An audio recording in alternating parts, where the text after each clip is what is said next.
Yo, let's get the business. Got another one going on here. Once again, I just want to tap in a little bit of why I do this. I do it just to shed light on some special individuals, the special businessmen, the special entrepreneurs, the ones that actually, they got a nice special craft about them and it's just natural. And they got that glow and they got good character about them. And I just feel like there's enough negative going on in the world, so we're going to shine this light on my people. You know what I mean? But today we outside with it, man. I got my brother, DJ Q. What's going on, man? What up, man? DJ John Q. Born and raised Elizabethtown. Mm-hmm. Did a lot of events out in Radcliffe. Y'all wrong. I'm not from Radcliffe. Shout out to Radcliffe. I ain't from there. Yeah, big shout out to the Cliff. Yeah, currently located in Louisville. So just so y'all know, the origins come from around where these folks is from, too. You feel me? Mm-hmm. And he always been a part of the culture, and ever since he been around, he always been a real solid individual. He's always been positive vibes. He's always been really uplifting. He's always been very inspirational to me. So I want to point that out very early. I appreciate that, you know what I mean? Indeed. But the first one I got, since it's hot and popping out here, how long you been DJing, man? Since 2007. What year is this? 23? Word. How many years is that? This is me in 23, so. Yeah, it started 16? in 2000, about that, right? Yeah. 2007. I started, man, promoting events. Me and my dude, Chris Robinson of Playboy for Life Entertainment originally. Shout out Chris Rob. Okay. Playboy ENT, Playboy for Life ENT family. There's a lot of people come off that tree. I know some of y'all got disrupted relationships. I understand, but y'all know what tree y'all came from. But I started out promoting first and doing it in Louisville and wanted to bring events to my native home of Elizabethtown. Just something for the culture. Wanted to tap in with folks around our age and do events for us because people that was throwing the events back in the day on the hill at the lodge and where else? Knights of Columbus Hall in E-Town. Y'all know what I'm talking about. Hardin County folks know what I'm talking about. All the spots. Yeah, it was older folks that was doing events, so we wanted to do our own for like our age group to have more of our culture to it with the way we get down, the music that we like, etc. So I'm trying to hire DJs, and DJs was busting my head to come to E-Town.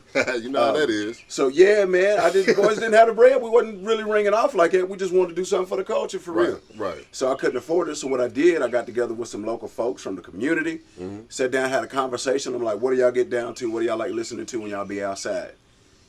We literally came up with this playlist of music, right? And it was specifically for this event. It was supposed to be just one-time thing.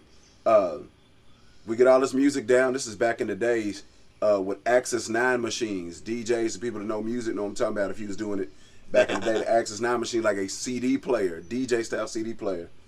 Got all the music pressed up on CDs, went to the party and played it. And at the end of it, somebody was like, hey, bro, I got a party coming up. You want to DJ it? I'm like, sure, yeah, I'll do it. Spontaneously. Yeah, it took off from there. This is just literally the beginning of all the DJ pieces for me. Was just trying to throw a community event and not get my head busted for it because we really had no bread like it at the time. And took off from there. So started in 2007 on a totally different business venture, and it turned into what it is today. That is truly beautiful, especially just how it just kind of just got popping. Yeah. You know what I mean? Spontaneously. It was out of nowhere. Like had that. It wasn't really even on my radar to do. To be honest, my goal was me and my little brother Garen was going to promote it. What he said. We was going to promote it. My brother Brandon was alive and well at the time, and he liked music. God bless the dead. Rest in peace, B. What you said. And I was going to have my brother DJ it. My brother Brandon was going to be the DJ. I was going to promote it with my brother Garen. And we had high hopes of it taking off from there. Brandon ain't one DJ. He said, I don't want to do it. He was all about the hip hop, wasn't he? Oh, yeah, love this music. Love music. Huge. But as far as being the person that was responsible for the equipment and playing it for parties and stuff like that, he had no interest, bro. So it just dismantled my business scheme altogether. But again, then I get into it, and organically it just took off. People enjoyed my energy. They liked the type of music that I like to play, and how I handle some of the business end of it. So it took off from there. That's beautiful. Yeah. And that's crazy. That same energy is carrying you on today. It where is. you at. You know what I mean? It's really the same pieces. All the DJs are gonna play the same music. All of us are gonna play the same music. It's the energy that you play it with. It's how you treat people. The networking pieces that go into it. Definitely. Craft wise, I put the work in to have the craft be at an art, like a realistic level of artistry. Professional. Yeah, professionalism that I really believe in. So I'm putting my time into developing the craft consistently and have over the years.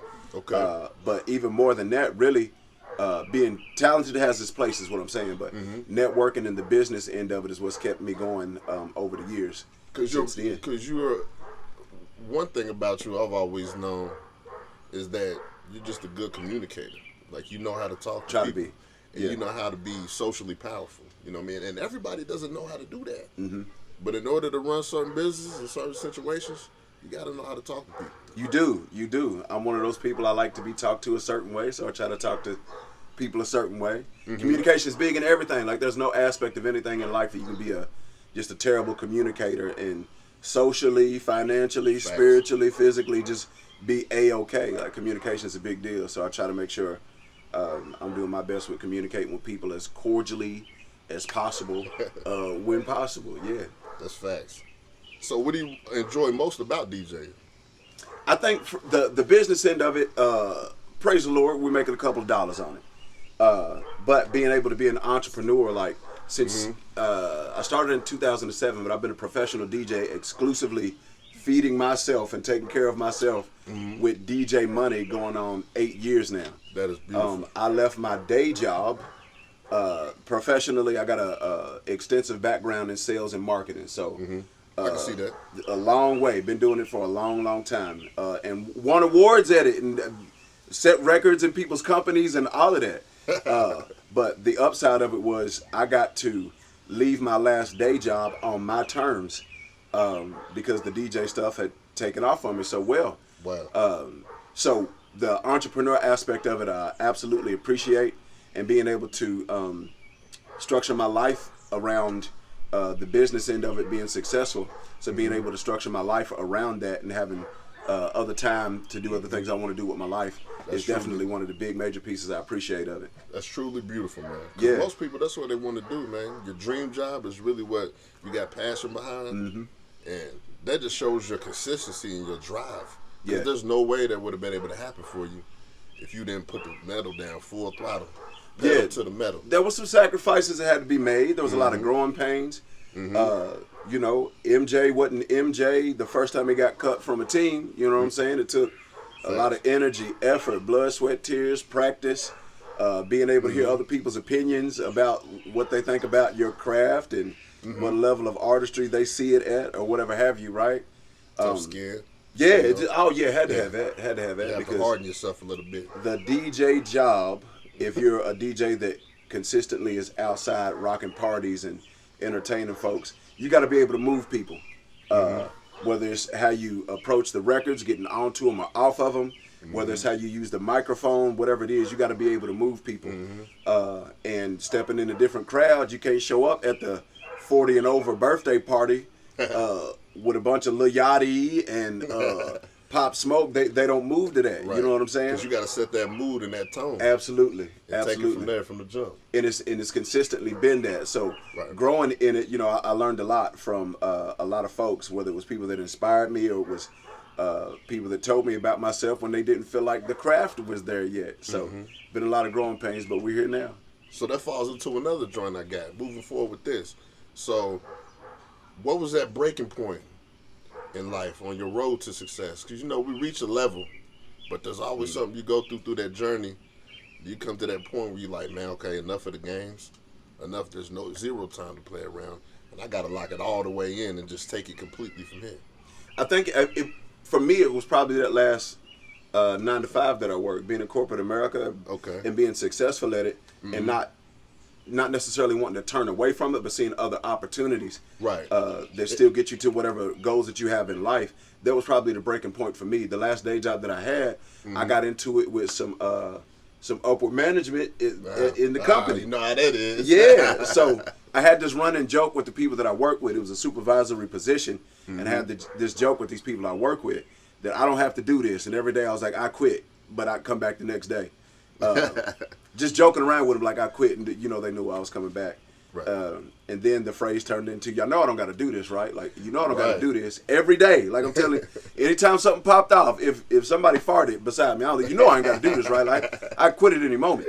Facts. Well, one day, them. yeah, no, for real, you know I ain't gonna do this. Well, one day I got to that point, for real, where things weren't moving the way that I wanted them to. They wanted to promote me into the company to move me up higher, but I just didn't like the direction that things were going in. And also to promote me, they wanted my weekends. They wanted me to work Fridays, Saturdays, and Sundays. Biggest thing. And I was already making enough money from DJing, and I was booked. Like my calendar had dates and deposits on it. It was happening for you. I was moving. Yeah. It was moving. Yeah. So it just didn't make sense for me to say, hey, let me take another opportunity that's going to cut this off, because it was still moving up. Exactly. So one day somebody said the right thing and treated me the right way to piss me off. Enough. And I said, just enough. That day, I walked in and told everybody, y'all know I don't got to do this, right? And one of the ladies interrupted me saying, she's like, we know, Q, you don't got to do it. We know. But I turned around and looked at her like deep in her eyes, and I was like, no, I'm dead serious. Like, I really don't have to do this. Like, realize what I'm saying here. Yeah, no, are you understanding me? I have options. Yes. Right. Sis cocked her head sideways. It's like, oh, you're not playing today. I was like, I'm not. Walked into the office, sat down in my little cubicle on the computer, typed my little email up. Thanks for the opportunity. I've learned a lot. I've grown. Your I appreciate sayonara it. letter. Yep. And Deuce Club, beloved. Chucked them to deuces, and it's been up since then. So praise God that it's been consistently moving. And I had the brother, that's really the beautiful. balls to say, hey, I'm gonna step out on on doing me versus letting somebody else cut me a check. And so you took a risk. Yes, took a risk. Those successful people, they usually say, you're not going to make it nowhere unless you take that jump. Absolutely. There's got to be some type of risk you're going to take. I absolutely believe that. I truly believe that. Perseverance comes from a lot of bad things going on, or you learning from bad things that go on. So in a lot of those situations, I've stepped out and fallen on my face flat. And having the faith and the confidence in yourself. Yes. And that came from some losses too. Because when we first started, I left my first day job because the promoter money was going well. So I was like, okay, I ain't doing this no more. I'm gonna step over here into this promoter lane, and we're gonna make it be successful. And it failed, buddy. Hey. I mean, failed. Lost one. And them losses just kept happening. And as savings account had dwindled, beloved. So we was either gonna get out here and do something stupid, take some chances to get some bread, or I was going back to work. What I ended up doing is going back to work. Then again, you know, it started to take this upward incline really fast, and I noticed took another direction. And that's beautiful how it worked out. And I noticed something about you. No matter what you're doing, you've always took it 110%.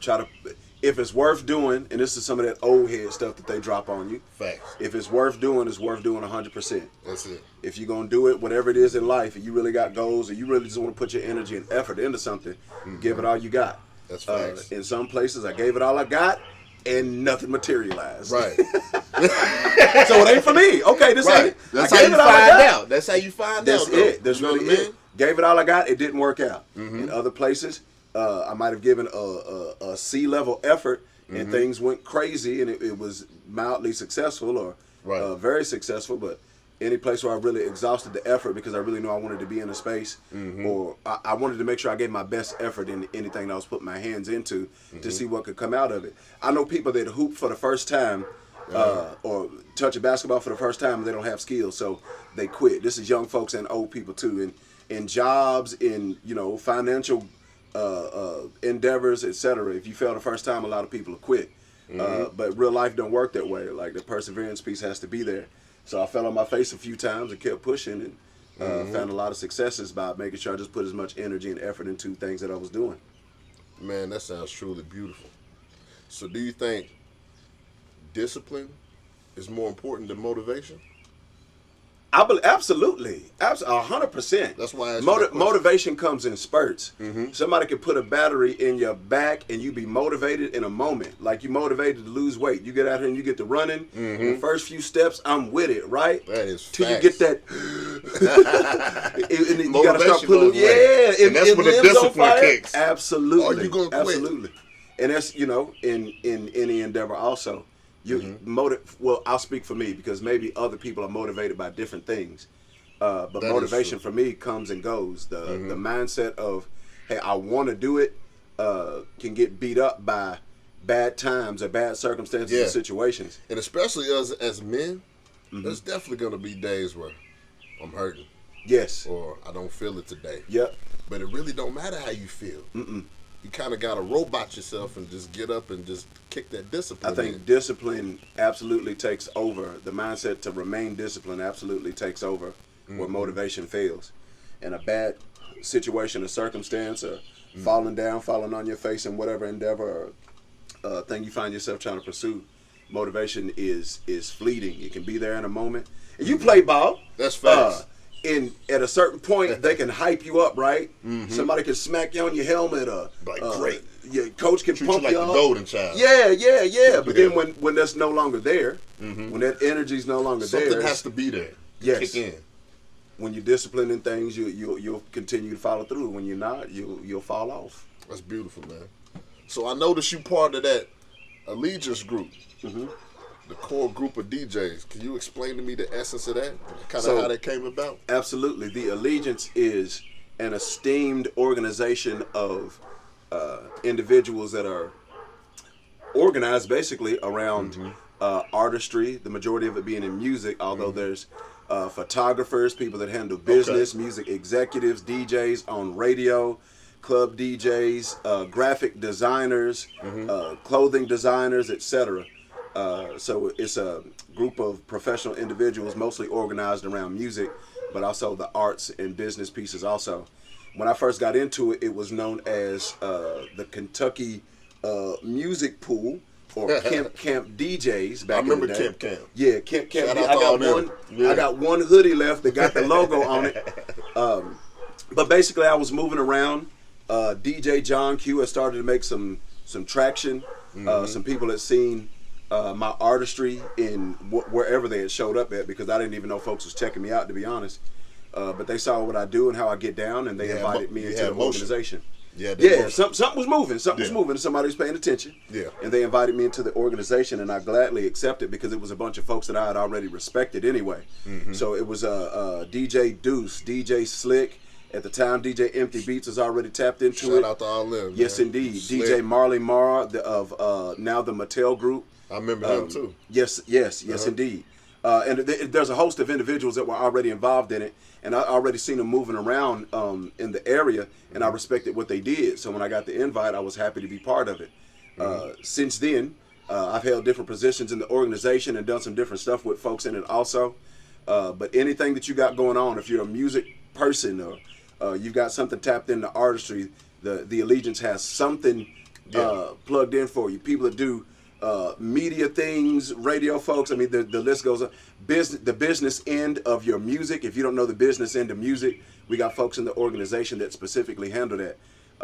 So if you're looking for services, everybody. If you're looking for services, tap in. We get you together on and a whatever nice, we can. well-oiled machine there. So shout out to everybody involved in that, man. That's beautiful. And y'all been on the move for a while. Awards, the Kentucky Urban Entertainment Awards coming up August 19th also. Hopefully y'all nominated y'all folks. I'm one of the folks that gets nominated usually every year. Hey, I put vote my for me vote though. in. But I got my vote in. though. Yeah. Because I don't think y'all be voting. Because I ain't won nothing yet. Yeah. And all it takes is to press the button. You know what I mean? Hit the button, man. Boom. Go on and vote. Go and vote for me. DJ Q. You know what I mean? Make sure it's John Q. DJ Q and DJ John Q's two different people. DJ John Q. And shout out to DJ Q. What is the title now? I believe it's program director, content director. Can't remember what the title is. But he's one of the bosses at the radio station. I'm just a low-level mix show DJ. Oh, yeah. It's funny how you put that into perspective like that. But you know he's great. See? So I noticed this. Moving forward with this, though. I know you traveled a lot. I know you do a lot of different things, because DJs is not the only thing you do. You got your hands in a few different things, especially with the youth and the community. Yeah. So how do you balance all that scheduling out, man? Man, to be honest, I don't know. Now there's certain bunch pieces. Bunch of alarm clocks. Yes, it's all it is, man. I might have an alarm go off here in a minute. A lot of things going on. I'm tapped into a lot of different things. Scheduling, to be honest. The administrative pieces of all of it. Shout out to the people that love me, because y'all hold me down, because I ain't always so amazing at those pieces. The passion, the vision, making sure I show up and putting the work in. I'm usually really, really solid at that. But scheduling wise, man, the majority of the DJ business in our market is Thursday through Sunday. Okay. Those other days you have available to make sure you're sprucing up your craft. A lot of us are mobile DJs, making sure your equipment is on point. So there is a standard to it. Absolutely, absolutely. Way more work than you know. It's gonna be hot those days. Yes, if you know it's gonna jump by Thursday, you got work to do Monday all the way through Thursday, right? Preparation. All of that. But those other pieces that go into it don't take up a full day. So I'm able to do the other endeavors that I dive into in that time that I have available, because I'm making the feed yourself, keep a roof over your head money. The majority of that, Thursday through Sunday. Yeah. And tapped into community efforts and other things on the other day. So time management, whether you're young or old, it never goes away. You always got to find a way to make sure you keep it in. Man. Personally, if I can be transparent, I find myself sometimes overwhelmed by all the things that I got going on. It's hard not to be. Yes, it's a lot, bro. It's a lot. But in my opinion, for the goals that I have in life, I feel like it's all good work, so I don't want to drop anything, right? Right. So I personally find myself fumbling, and other people might see this too. I call it drowning. When you start to end your capacity. I do that too. Yeah. Sometimes you say yes, and you already passed out, and you say, yeah, I can do that. Yeah, it's over with. It's over with by then. It's too late. But you don't want to pass out on anything. Mine is I continue to show up and do what I'm doing and keep going, but I usually fumble on communication, so I'll miss emails, text messages, inboxes, phone calls. There was a stint my daddy hit me. He's like, man, I called you twice and you ain't hit. My fault. Hey, and if it's you somebody I loved it, or somebody trying to reach out and charge it to my head, not my heart. Natural airplane mode on your choice, bro. So what I'm finding now is moving at 1,000,000 miles an hour and having a bunch of things is dope, but you got to have time for yourself, for real self-care. Definitely. And also putting the right people around you. You as an individual ain't as awesome as you could be with a team of folks. That is facts. And having the right people around you that you got that yin and that yang that complement your weaknesses. You got these strengths, they got these strengths. Y'all can put it together and make magic together in a lot of situations if you're willing to do it. And that's the mental note that I made out of everything that you said at the beginning. You said shout out to everybody that holds me down in certain ways. You know what I mean? Because that is the reality of it. There's just certain areas where you can't do everything all the time. You can't, bro. You can't. And you're not supposed to. You're not. For me, from a spiritual perspective, bro, like, there's certain people that are good at certain things. Factual. And they've always been good at them. You know the people you grew up with that numbers-wise have always been on point. Yes. I'm decent at numbers, but I'm not as amazing as other people that I know. Right. Some people are always great with patterns and moving schedules and all these other pieces. I'm not necessarily so strong as the other people I'm leaning into for those pieces, though, right? But when it comes to other things like being in front of people, some people don't like being out front, the person out in front that's seen, etc. I've over my life tend to excel in that space and accept that role. Yes. You know what I mean? Know what your strong points are. That way you can be more effective. Yes. And where you're not strong, it's okay to. I'm not saying that because I'm not as amazing at administration that I should just put it down and not do it at all. But I absolutely want to make sure that I'm being as strong as I can at it.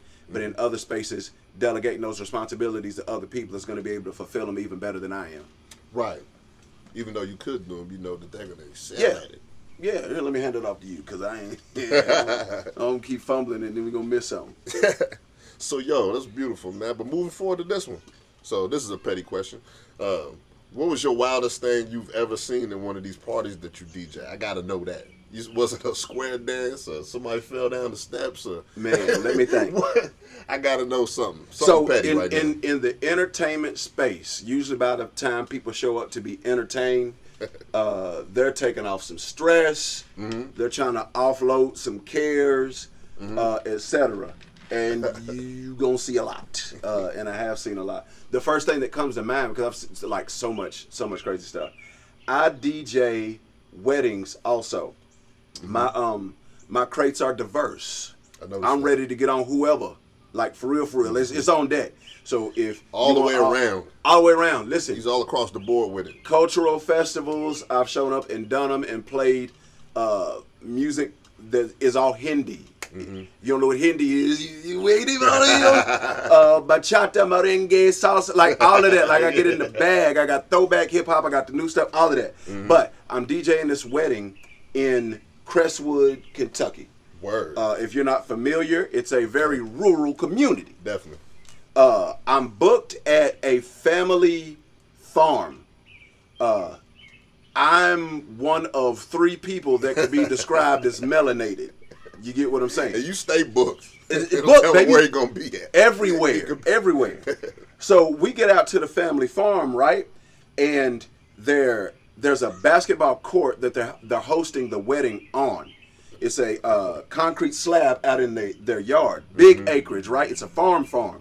Big acres. So we set up on this concrete slab and I'm outside DJing. The bride and groom, including wedding party also, are drinking when I pull up. This is before the wedding begins. It's already good. It's up. You hear me? In the very beginning, they're going hard when I pull up. No wedding has begun yet, and they drinking, right? But it's on family property. It's a private event. They can do whatever they want to do. That's fine. Man, we get into it, get through all the ceremony pieces, and we're transitioning to the reception. There's a cocktail hour in between. They're drinking some more.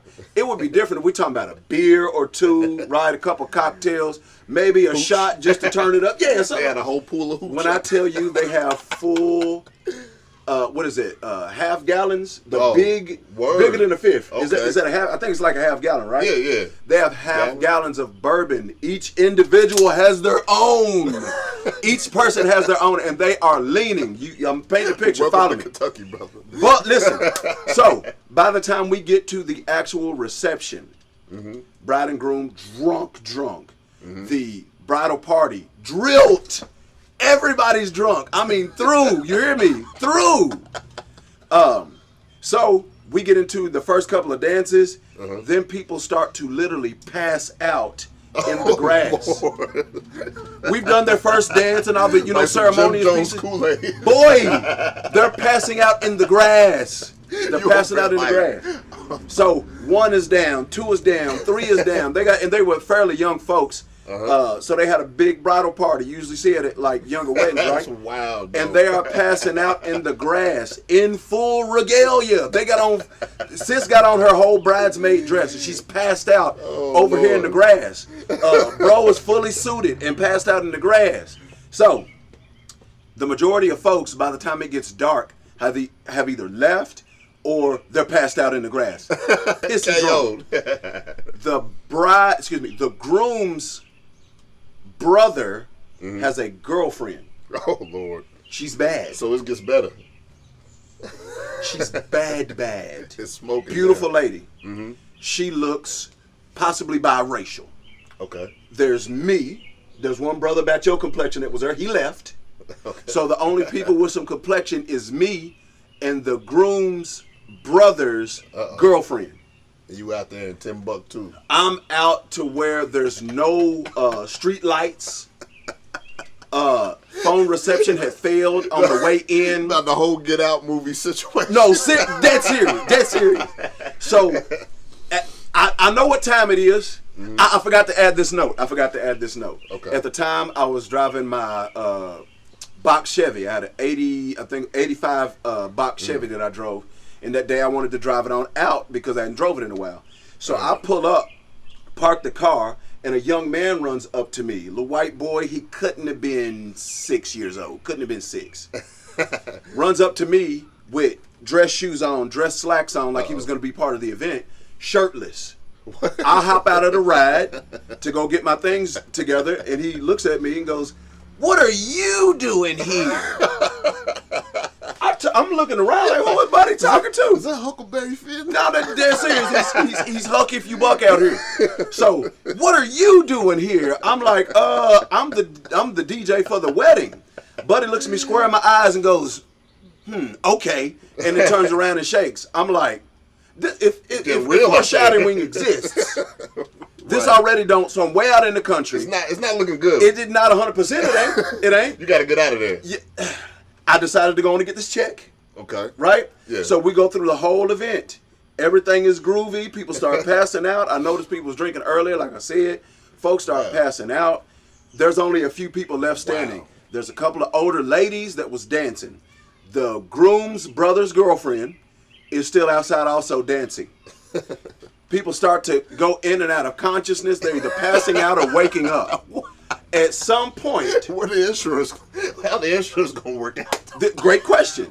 At some point, sis decides it's a little too hot outside, and she wants to be naked. Oh, and we got a streaker. She has on a one piece dress goes down to her knees. Beautiful lady, very in shape, and she decided that she wanted to get naked in a moment. So what she starts doing, this is what. Let me paint the full picture. There ain't 5 other people on the dance floor. Everybody else is gone or passed out drunk. Mm-hmm. Sis is near the DJ booth, walking away, walking back, walking away, walking back. Then walks back and starts to pull her dress up and off. Oh man. I'm scolding sis like she's a child. No, what you doing? What you doing? Put your clothes on. Right. Like, stop that. Yeah, like yeah. So she's doesn't care about any of that. Comes completely up out of this dress. And I'm like, bro, it's about to be a situation that out like here. That got real. I'm glad you got out there safe. Listen, I'm looking around to see who else sees this, and the other few people that are dancing see it. And they turn around. I'm thinking that's the moment that they see this girl out here in her drawers. She's bra and thonged up. I'm waiting on them to turn around and be like, "Oh my God, what are you doing, DJ? Cut the music!" Like it was nothing. They turned around, looked at sis, and just started laughing and kept dancing like wasn't nothing going on. I'm like, word. That's at this a wild point, story, bro. Sis is on all fours, twerking, rolling around on the ground by herself. Nobody's dancing with her at all. And she's like right in front of me doing it. Probably one of the wildest moments. She had a nutso moment. Like, no, for real. What? Come on, nutso. Dancing with nobody. Nobody, bro. Nobody. At the end of the event. What dance was she doing? The electric slide? On the ground, on her back, whatever she was doing, she just got on her back and was doing it, then flip over on all fours. Snow angels. Shaking the cheeks and, yeah, for real. Like, what you doing? So I got the people turn around and they're like, laughing at it, so apparently it's cool. Ain't no smoke for real. Man. Eventually, she just puts her dress back on, and everything is everything. But I was shook because I just know the groom's brother's gonna come out here and be on some. But what's going on? Where you was at? You thought the shotgun. I'm not where I'm supposed to be, beloved. I'm uncomfortable. Who would have hopped out of them cornfields? Which is why I'm glad I'm a Second Amendment supporter myself. You feel me? We ended up, the bride and groom ended up coming back out. The bride invites me inside and gives me one of those half gallons of bourbon. Mm-hmm. She invited me, and this was her parents' property. She invites me inside to introduce me to her parents. Her parents kind of looked at me real stale, like, we don't care, get him out of here. I took that verbal, non-verbal cue. Yeah, you took that eye connection. Y'all be blessed now. Here, sure did take that liquor. Got on out of there. I'm That's here. Beautiful. So I made it. I'm here. So I'm glad you made it safe, though. Indeed. That's a wow. So moving forward, man, and you can tell this occupation just takes you all kinds of different places. It does, bro. So, it really does. So you got a favorite restaurant, or you prefer home cooked meals? I do prefer a home cooked meal. However, if we're gonna be outside, on the road with it, I'm at J. Alexander's. Has got to be my favorite. If I can find one anywhere I'm at, I like a fine dining experience. I'm familiar. J. Alexander's is one of my favorite locally. Okay. If I'm moving around anywhere else, just take me where is good cuisine. Like, I'll cut a check. I'll pay for it if it's dope. I'll pay for it. It really is. The experience, the food, all of that. Because once you eat somewhere else and you don't like it, yeah, I would have rather paid the money. I'd have rather cut the check. Then you sit around feeling stupid. You ate calories you didn't appreciate because you already paid for the meal or whatever. Yeah. But yeah, I like a fine dining experience. If I can get it at home, absolutely. But if not, take me to a J. Alexander's or something to like. Sounds nice right now. Indeed. Yeah. So that's beautiful, man. Moving forward. So you got top 5 DJs or one that you've been inspired for? Top 5 would be so hard for me personally. Right. That's a petty because question. I rank people different at different times. Mm-hmm. But it don't have to be a top 5. Got you. Somebody you've been inspired by or something.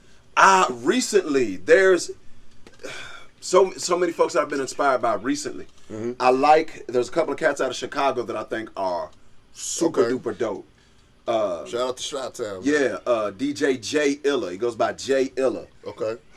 Jay Illa is dope. Dude named Sean Mack. Sean Mack is super duper dope. Locally, in my crew, DJ Empty Beats. Code. DJ Empty Beats will get on your head, buddy. For real. He been doing this thing for a nice time. Yeah, he been rocking for a minute. Yeah. DJ Cam. Okay. There's two Cams. There's Camo and Cam. Both of them Code. Camo moves around in the DMV area. He's been popping out there for a minute. That's hard. Golly, man, I could name so many folks. You've been around the way now. Yeah, I've been around for a minute, and when you catch people, you catch them at different levels. You know what I'm saying? Right. As an MC, I don't know if y'all know Buddy gets down, but he gets down like for real. Appreciate but that. You wasn't the MC that you were gonna be your first year into getting into your artistry. You know what I'm saying? Very you well keep explained. going and you become better the more you work on your craft. So you catch these people between their growth. Yes, I caught a lot of people in growth spurts. Some people even in recessions. All of those things. Famous folks that a lot of people might know, like a Kid Capri, somebody on that level. You know, I know people that have that skill set locally, ain't got that shine yet. You know what I'm saying, to be on that platform. So there's a lot of people in different markets that are like crazy good, You know, super fire. and that's good in your character to notice that too. To notice that everybody's not at their full strength when you see them. But then you see them later, and they may be a whole different machine. Yes, you can see different glimpses of greatness in people, though. Yes. Sometimes you early. got that vision. I take it as a blessing to say I have it. It is. But I've seen so many people get started, and you see a flash of something dope in whatever it is that they do, so you can see potentially what they can be. Right. Now, I've been around a little bit, like you said. Now I've got to watch people develop. You know what I'm saying? They ain't in cocoons no more. They out here full flap of the wings. Right. And I've seen a lot of people develop and be super duper dope. And I've seen people who I thought were some of the most amazing talents that I've ever seen get complacent. And next time I see them out somewhere, maybe they had an off night. Or maybe they're just not putting in, you know, the work in the craft. Or maybe there's some personal stuff going on. You know what I'm saying? We are human. But you've seen both sides. Yes, seen both sides You've of seen it. the growth climb, and then you've seen the deflate of the balloon too. And I also got personal favorites too. Kid Capri, like I mentioned, is one of my personal favorites. But I know other people that's like, nah, Buddy's not really like that. Somebody brought him to Lexington one time. It wasn't on. Depends on who you ask sometimes. Say it again. Depends on who you ask. Yeah, sometimes. absolutely. Different people got different standards You for never know things. their relationship with them. You never know. Then what there's light that too. you've seen them. Yeah, their You relationship could've seen them stuff years is some play stuff sometimes too. Got some folks swear people's dope and they you ain't know, like it. There's a lot of bias that comes into certain subjects. Yeah, I'm saying you dope if you dope, and even if you my peoples and you ain't like it, I'm gonna big you up. But everybody ain't. Everybody baby ain't cute. Yeah, they're not. They're not. Everybody baby ain't cute. Everybody We know baby. it. And stay off that AI making babies. That AI is crazy. Come on, man. What we doing, bro? Yo, y'all. Everybody baby pictures cute. Everybody got cute babies. I seen some of y'all real baby pictures. Y'all's ugly as fire. You know you was. Stop that. Like what? Some of them AI pictures. I'm saying. They scary. Look like Megan that movie. You know? No good. No good. Can't do no with it. I can't do no with it. So that's beautiful, man. Yeah. And moving forward, so you travel a lot. You got a favorite place you like to travel already? Not specifically a favorite place. A favorite place to be when I am moving around. I love the water. I love beaches. I love sand. So I can be out somewhere where the sun is giving you that blistering fever hot. I appreciate those. So that's, you know, any beach around these good United States where the water is decent. You got that tan going on right now. Yeah, we got a little bronze going on. over here. I ain't gonna lift my shirt up too high because you see how light skin I get. We a little baked up, little bronze on the brow right now. But yeah, man, I like beaches. I like to get away from uncommon scenery from where I'm at. Yes. But and that's one of those to each their own too, because I know folks from Florida, etc. that don't. They're like, man, it's a beach. Yeah, it's beautiful, but I'm cool on They're like whatever. Yeah, but that's it for me. Wherever I'm going at, I usually appreciate being on some coast where I can get somewhere near the water. It gives me peace. That Gives me an opportunity to unwind. Oh yeah. The way that just water just flows. There's something about it that brings peace to you, man. And growing up, I spent a lot of time at E-Town City Pool. Right. Swimming is second nature at this point. I ain't a fish the way I used to be, man, because I really thought I was a whole bluegill or something out here.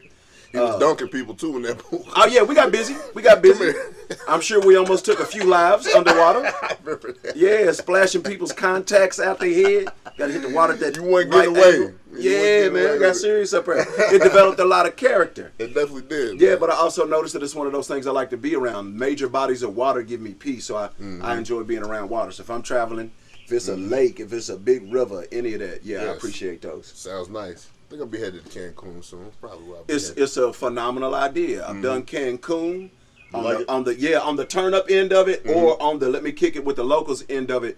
Both times, well, all the experiences that I've had there have been really, really dope. The cuisine, when you tapping in, because I like to go places and tap in with the locals, not too local, right? Because some of y'all be trying to get off the resorts and islands and go in the hood shooting dice and with your gold necklaces on. Don't do that. Don't do that, beloved. Yeah. Don't you do that. You gotta be sharp. Yeah. Somebody looking for lunch out here, and you show up on the menu if you don't know what you're doing. Especially sometimes around there, the wolves is hungry. Oh yeah, people's in different situations. You don't know what situation people's in, so be safe when you're moving around.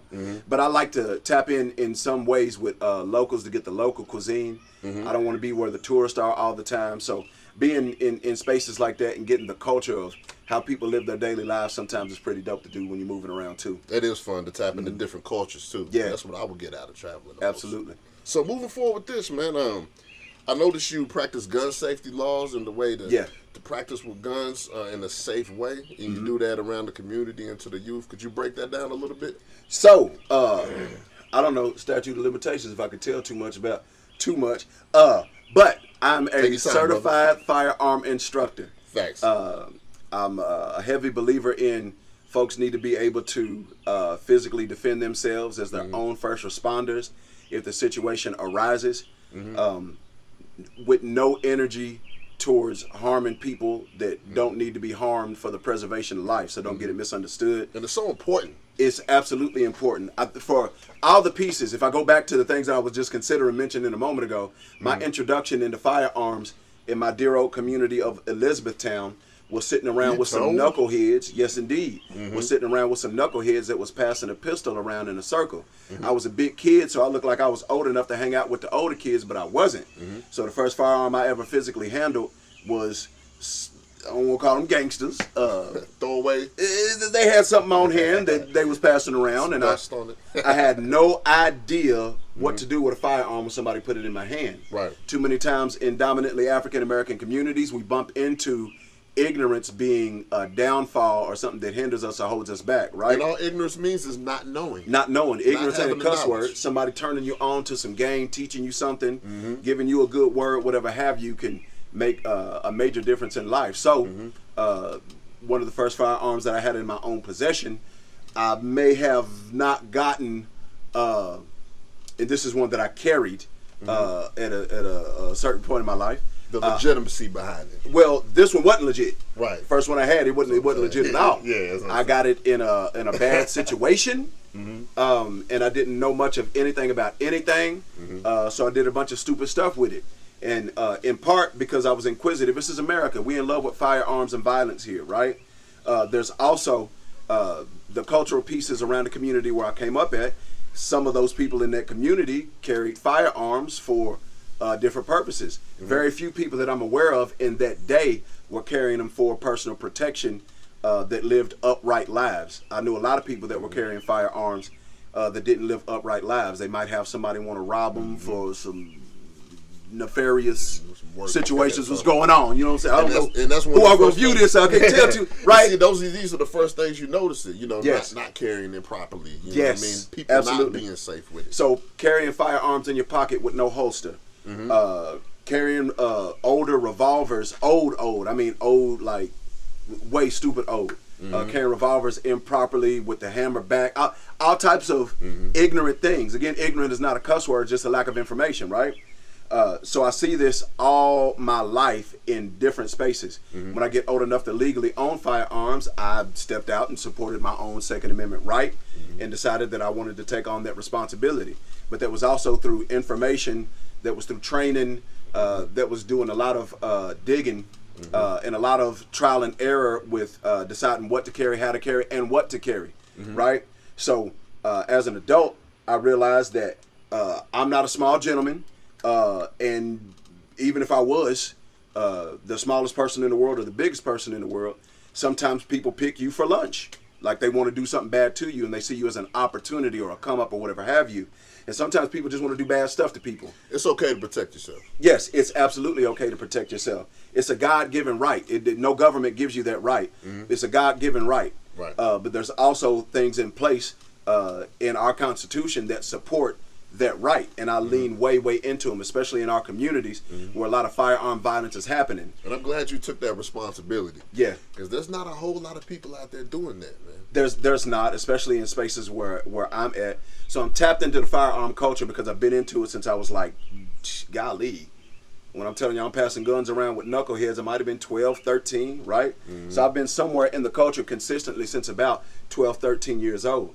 Right. Then I accept the responsible pieces of it when I'm in my early 20s, and I'm trying to give the game to all the folks. Now, I never wanted to be known as the guy with the gun on him. I never wanted that to be what people thought of when they thought about me. Right. But I see the ignorance and the tragic things that happen in our communities, partly due to ignorance. So I got my certifications at the top of 2021, and I've been teaching firearm classes since then, giving out gun locks in the communities where we're having a lot of firearm violence issues go on.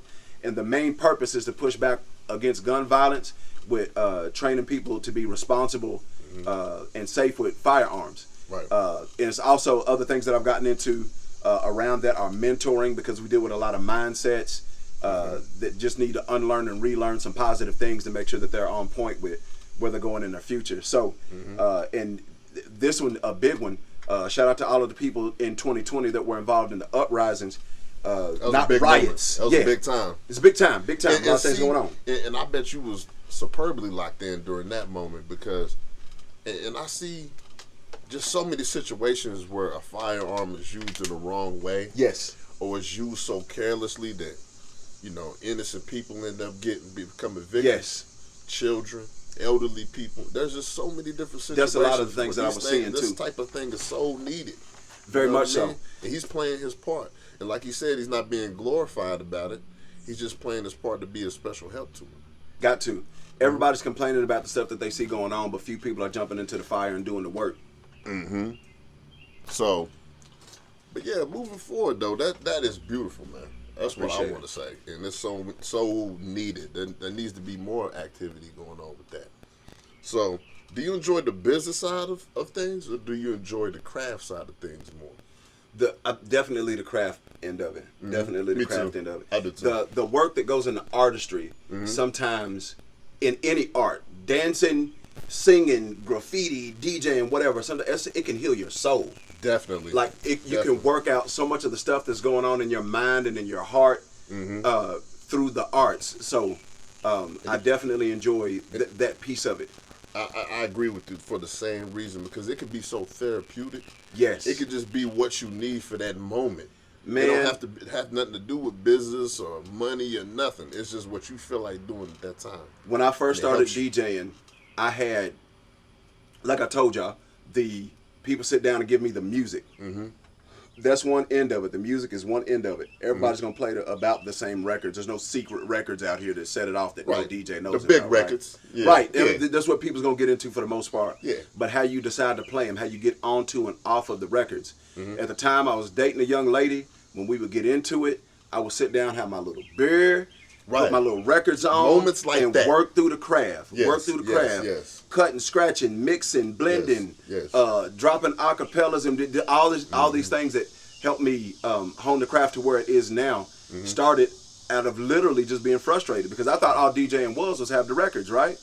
But then seeing how you get different reactions if you play a record from a certain place. Oh yeah. Or if I play these records back to back. Definitely. Or if I put these certain effects or do my echo out or scratch out on whatever record I'm doing, people react different, or sonically it just sounds different. And even at a certain moment of a party. Absolutely. Whether it be at the beginning or the end, or when the alcohol kicking in. Yep.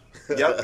It makes everything ring off totally different. One of the most satisfying feelings for me in the DJ space is me dropping a record and hearing everybody go, oh, like they have forgot about it completely, right? Yeah. That's one of the most satisfying feelings there is. Now, you don't learn that from just having a bunch of records. You learn that from being in the space and figuring out what people move to And it's like you're a professional watchman, really, because you're watching for reactions. You absorbing all this energy. Absolutely. Absolutely. You know what I mean? And dropping them back to back to back to back. Juvie back that thing up, come on. You hear me? For the 99 and the 2000. Timeless.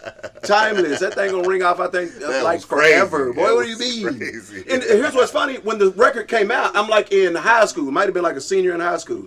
I didn't like the record at all. I thought it was just an average record. Nothing to it. Because some of the other joints that back they there, did, it didn't hit me. A woman brought it to me and was like, yo, have you heard this? Man, they throwing. She plays the record and goes crazy. I'm like, Bananas. that's how you feel? It didn't give me that same energy, so I wouldn't, you know what I'm saying? But now, you know what typically what it does when you put it on, especially if you know how to, again, get in and out of your records in a certain way that brings this anticipation about, maybe even some nostalgia, and you hitting folks back to back with them, the craft end of it, for me at least, over the business end. And there is a science to it, too. Absolutely there is.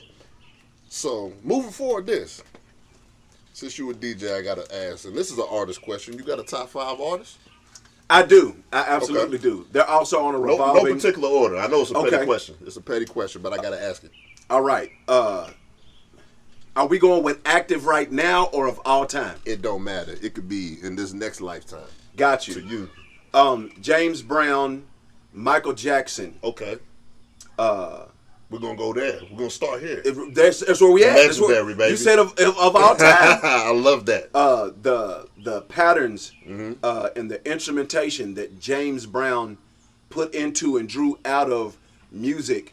I play James Brown when I'm in the shower today. I'm bopping James Brown today. Like, I'm off it for real. Yes, like for real. Breaking. Y'all need to know that.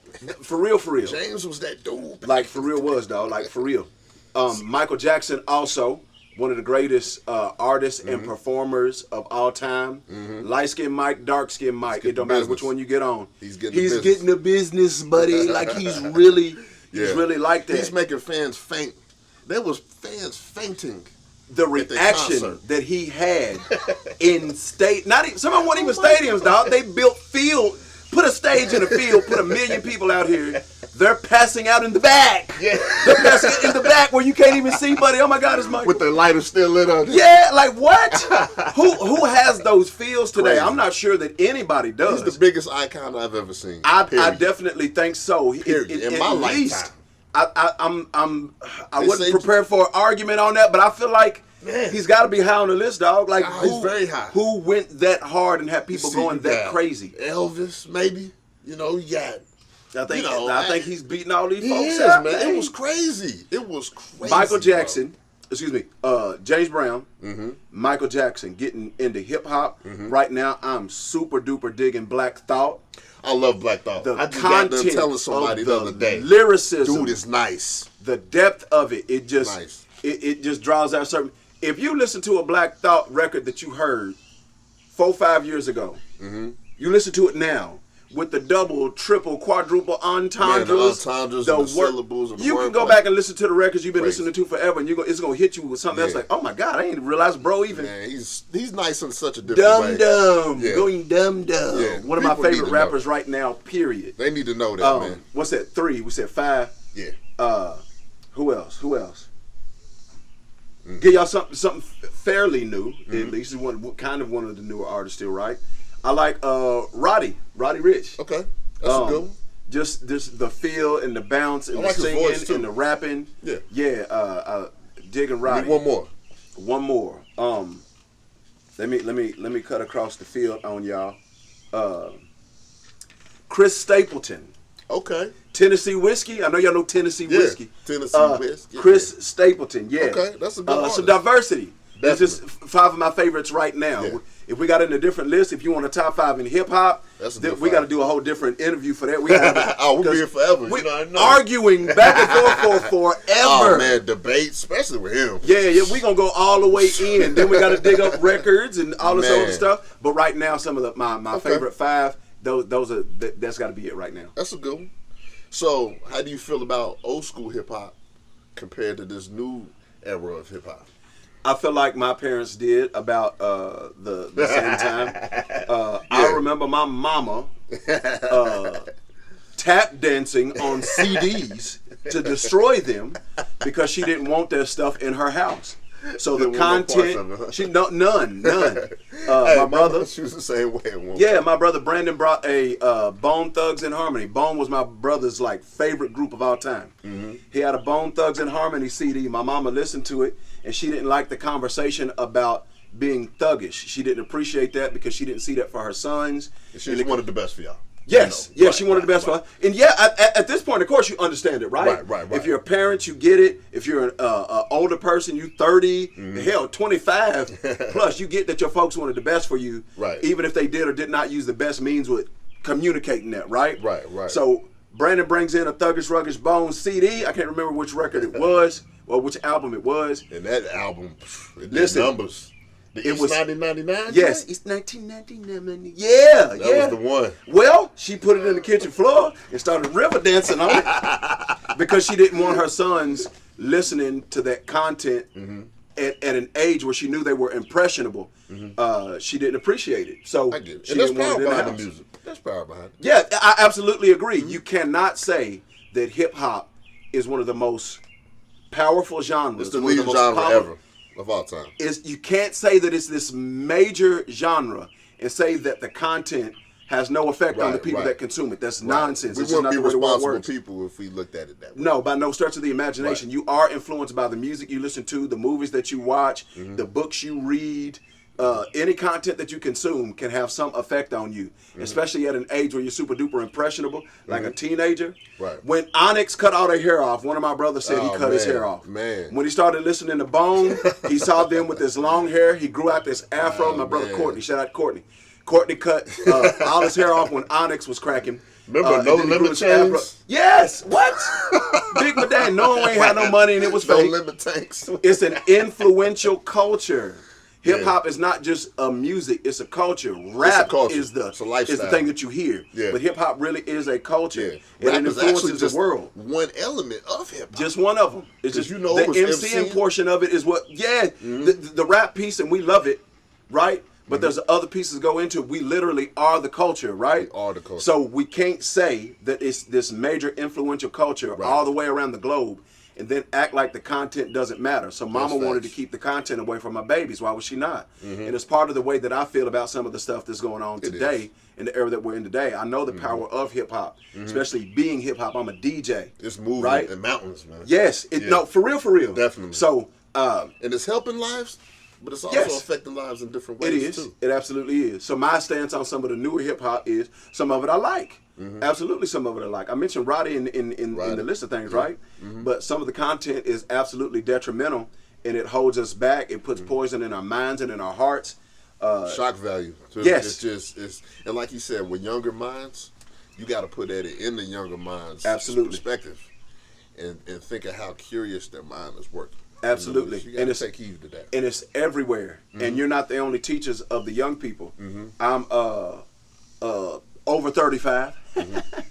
So at this point in my life, I'm way less influenced. I'm way more tuned into what I'm listening to and what I'm hearing.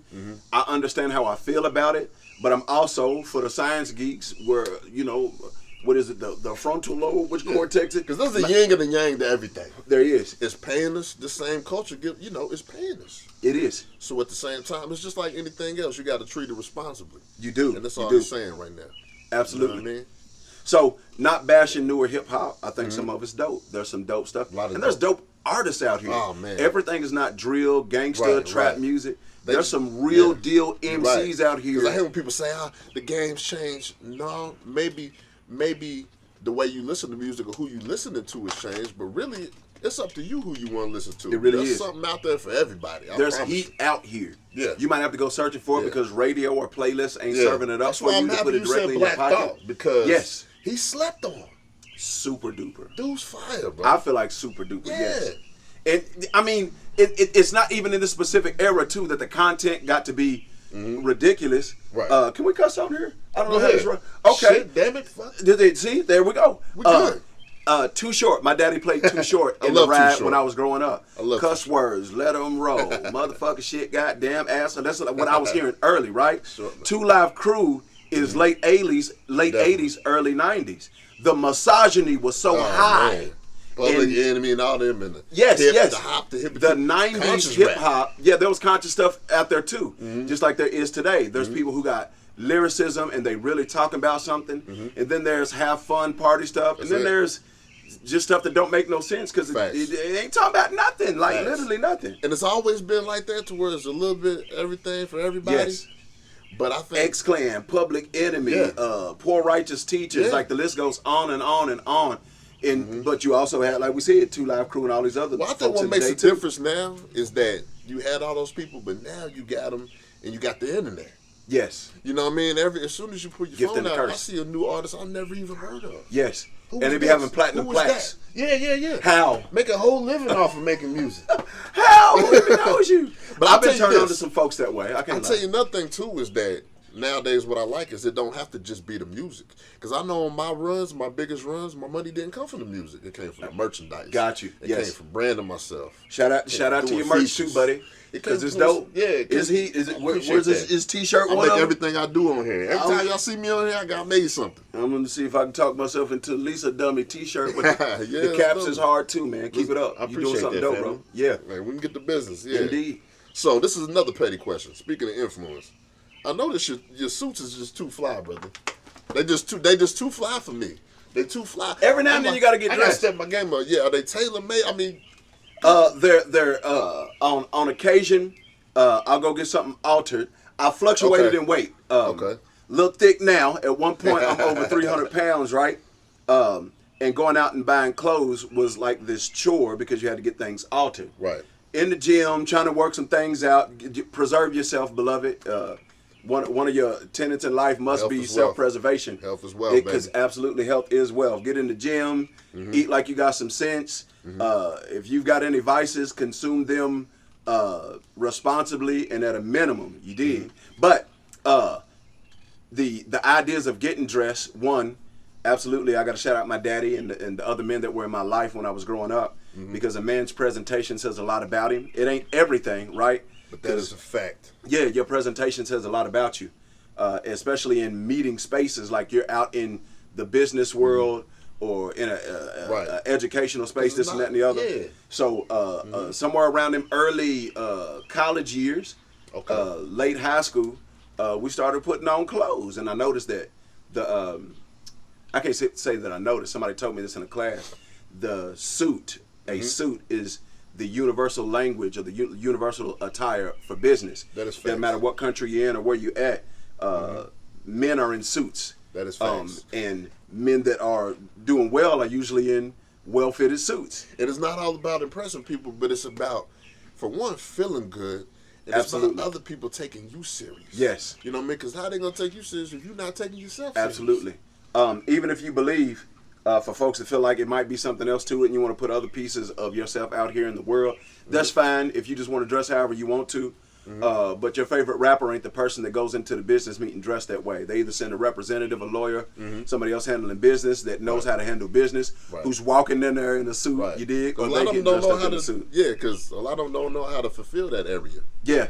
It's different spaces, so the presentation is one thing, but then there's the realistic piece of, do you blow your whole budget on attire? You can't do that all the time. No, it just don't make sense. It just don't make sense. Right. So that's one reason why I make my own clothes. Which totally makes sense. Which totally makes sense.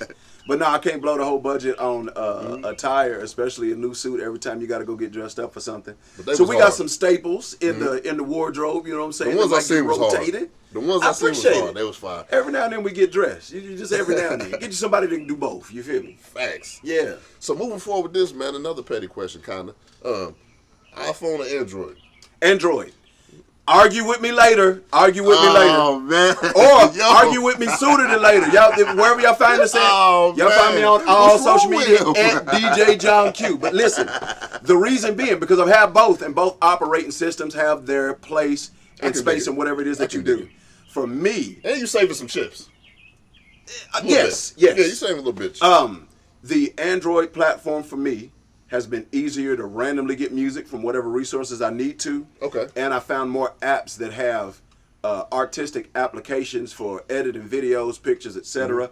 I personally found more that were free, that were quality on Android than I found on Apple.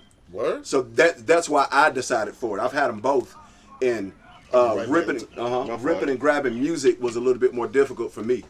Now I'll take a piss real quick. I can handle it.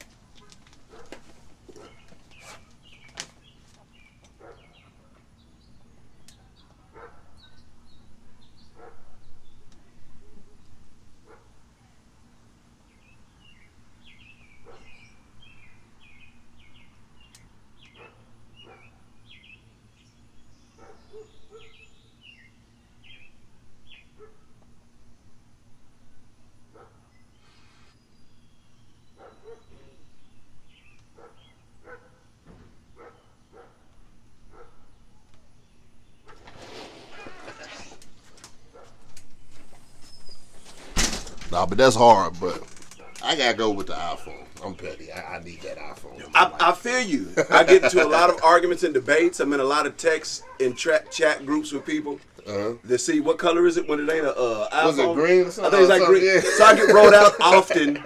The green bubbles. In my promotion group, Quality Culture is my promotional company. Me and the gentleman in the business with me are texting and sending pictures back and forth and things often, and they write me out like, bro, what you doing? Like, get an iPhone.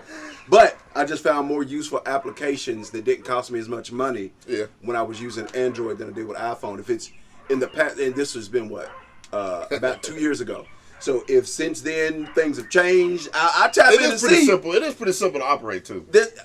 What phone is hard to operate? Like, we ain't the old people that can't. I don't know what they hit, Sonny. I got people that they get on the iPhone and they're like, how you do this? And they got this thing called iCloud on there. You know, it's like I know about the iCloud. Yeah. A lot of people don't know how to deal with that type of stuff. So I got Apple computers. I DJ on a MacBook Pro. I'm a Mac man too. I got iPads, but no, the circle's not complete all the way to the phone. I know Apple folks, y'all wigging out like he's half in, half out. Yeah, but I don't know about that green circle. Yeah, man, maybe I'll go get me one of the throwback. What iPhone number are they on now? Maybe I'll go get me one of the old ones or something. I don't know. I feel that. So, but moving forward, so as far as like, is there anything you want to say to the youth? Any shout outs? Oh man, I got a lot of those. Okay. One, shout out my church and the youth group there, Bates Memorial. There's my homies, there's my peoples. Okay. To all of the youth workers, to the people active in the ministry, pouring in the young folks, making sure they're as awesome as they can be and their spiritual development is going somewhere instead of being stagnant. Shout out to y'all and the youth. My youth program that I'm involved with Empower Her and what's the other one? Oh my God, I forgot it.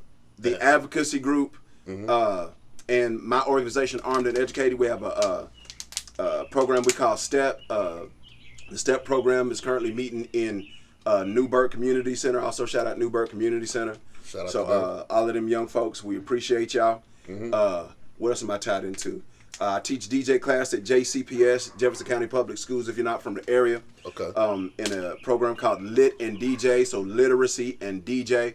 They bring them in, upgrade their reading skills, and on the back end of it, we get to have some fun, and I teach them the craft of DJing. And that's beautiful. Super dope. Super duper dope. So super you duper dope. toward the educational realm. Yeah. And when I show up, it's not like, hey, y'all done reading? Yeah, get done with that boring stuff. Come over here, let's have fun. Right. I try to make sure I fan the flames of you got to be able to read in life to be as amazing as you can. You need to be able to do it at a high level also to bring the full potential out of whoever you're going to be.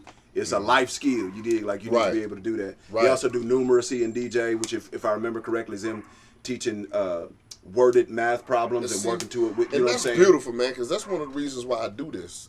Because to not show just our occupations, he's a ball player, he's a DJ, he's an artist. I want to show the intellect of what we have and what we can bring to this area and in other areas. But I just like to shine that because sometimes people like to throw you in the box. Yes. I've had this happen. I've had this happen in circles that I'm in. And I do multiple things. Yes, and we do this. We really multifaceted, bro. Like, we really moving like this. One of my homies that's a music executive, I ain't gonna say his name on here, but he's got hits, buddy. Like, he got hits. Some of the stuff that y'all bopping to today, he's a music executive. And we had this conversation because we mentioned the uprisings in 2020 when everybody was pushing back against systemic racism, police brutality, etc. I had a couple of videos that got a lot of attention on the internet. And he saw one of them and he was like, bro, you spoke so eloquently, you hit the issues, you knew what you was talking about, this and that and the other. He said, I thought you was just another dumbass DJ. Right. Hold on, what? What? What? And of course, I know me, I know my life. I just didn't think that I was perceived that way. But that's interesting how that worked, because there's been moments where I'm like, am I showing every side of myself? Yeah. And sometimes you're not. And then you got to make one more step, or that extra step, to where other people are like, oh, okay, that's a new side of him that I ain't never seen. But I don't know, the intellectual side of me is, I ain't gonna say necessarily challenging that, but considering this, who do you see every piece of all the time? Why wouldn't you assume that somebody's intelligent or artistic or athletic or financially literate? You know what I'm saying? Why would you not assume that people got this stuff going on? But the other end of that is also, if you assume sometimes you play yourself. You're so right. I get that too. I get that too. You Just just like don't know. Yeah, it's a double-sided coin. What do you do? Because you putting all that work in, you assume everybody knows that. Yes. But there's always somebody that don't. Yes. In the firearm space, because I've been active and outed myself in 2020, just seeing too much gun violence go on and too much ignorance around firearms, especially with people saying, pass laws to get rid of all the guns. Y'all get rid of y'all's guns. I'm going to keep mine. You did? Right. The world is wild. It's not against the law to have a gun. No, forget that. Forget that. I'm going to hang on to mine. But I assume that a lot of people would share the same mindset of being able to protect yourself, right? Especially black folks. But it wasn't that. A lot of people definitely felt like guns are for police, military, and bad guys, and nobody else needs them. And some of it is fear, the way the media portrays stuff. Yes. They put that Very fear much so. into you. If you have a gun, you're a troublemaker or you're getting in trouble. Yeah, but there's way too many people out here, especially because in the firearm space that I'm in, again, I'm a certified firearm instructor, so I teach the gun classes that get people concealed carry licenses in Kentucky and other states also. Connect with him, man. Yes, definitely. Yes. On any on Instagram, at Armed and Educated. You got to spell all of it out, Armed and Educated. Okay. But got a class coming up in the state of Kentucky. It's going to be held in Louisville, Kentucky on the 23rd, July 23rd, if y'all in the area if you're interested. But assuming that everybody had the same mindset as me, like you need to be prepared to protect yourself for just in case, got me into some debates, some arguments, and got me out of some circles also. Because some other people believe that laws should be passed for us to not be able to have those freedoms. And everybody's not going to agree with everything you say. No, nobody. But the ones that do, yes, stay strong with you rocking. And we try to organize those folks to make sure we're moving in the direction that we're not giving up our rights and we're able to protect ourselves. Because the world is a crazy place. Definitely. This system is still this system. Pushing back against it does take your intellect, but it also takes being prepared, if you have to, physically, to be able to make sure that nobody can come steal your babies out of your house, burn your house down, any of that too. It's just real life. It's where we are with it. That's where it's at. And between all them statute of limitations, you still got to find a way to protect yourself. You still have to, regardless of what's going on.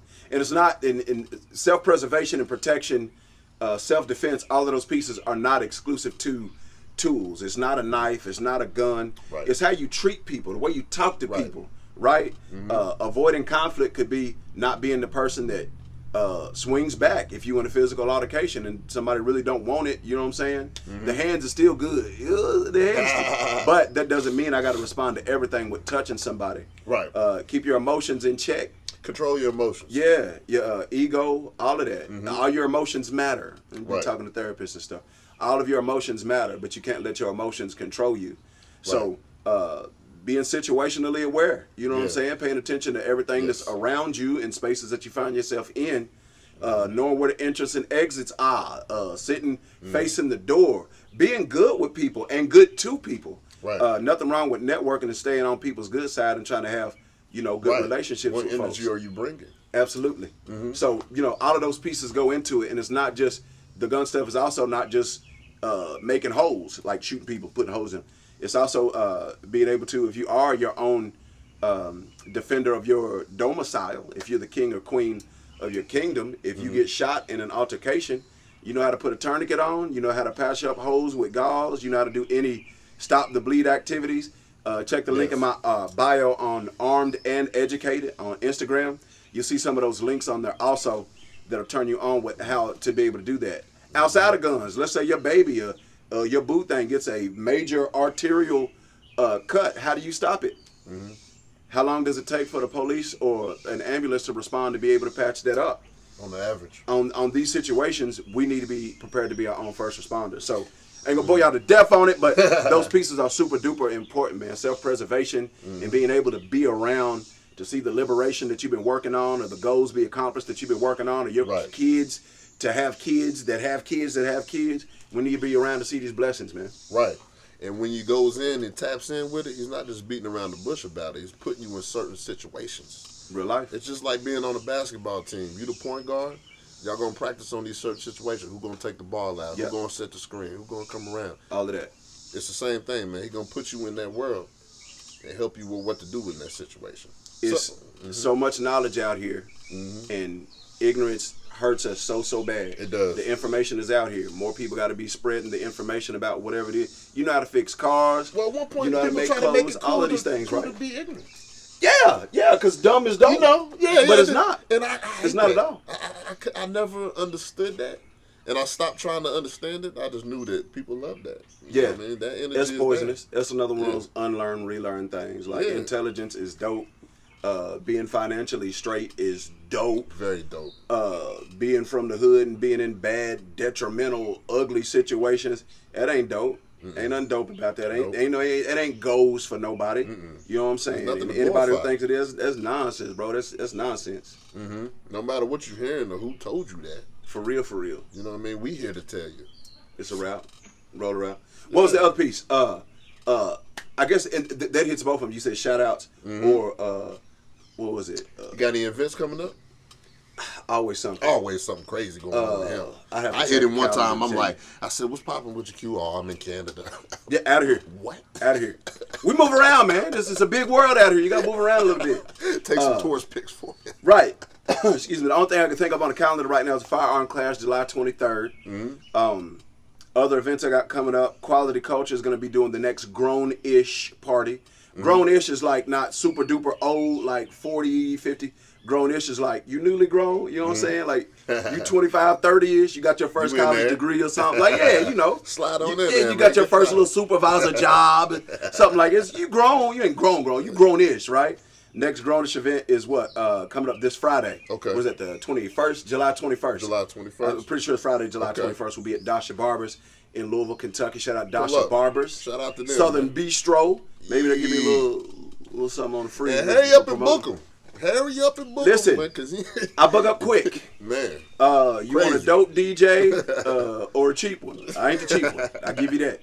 Yeah, man. So we'll wrap this thing up, man. I appreciate you coming by here, man. I appreciate you having me. Man. I appreciate you hosting a platform to get more information out to folks. And the premise behind it of showing the multiple sides that people have. Right.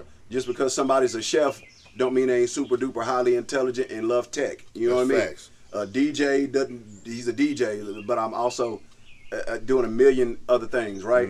To show the multifaceted sides of people, man. I think it's a dope situation to be in, and thank you for creating that space and putting the energy and the effort in to make sure that people get it. No problem, man. I feel like I'm the one to do that, man. Necessary. Bring that to the culture. I absolutely believe that too, yeah. But yeah, man, that's beautiful. Let's get to business.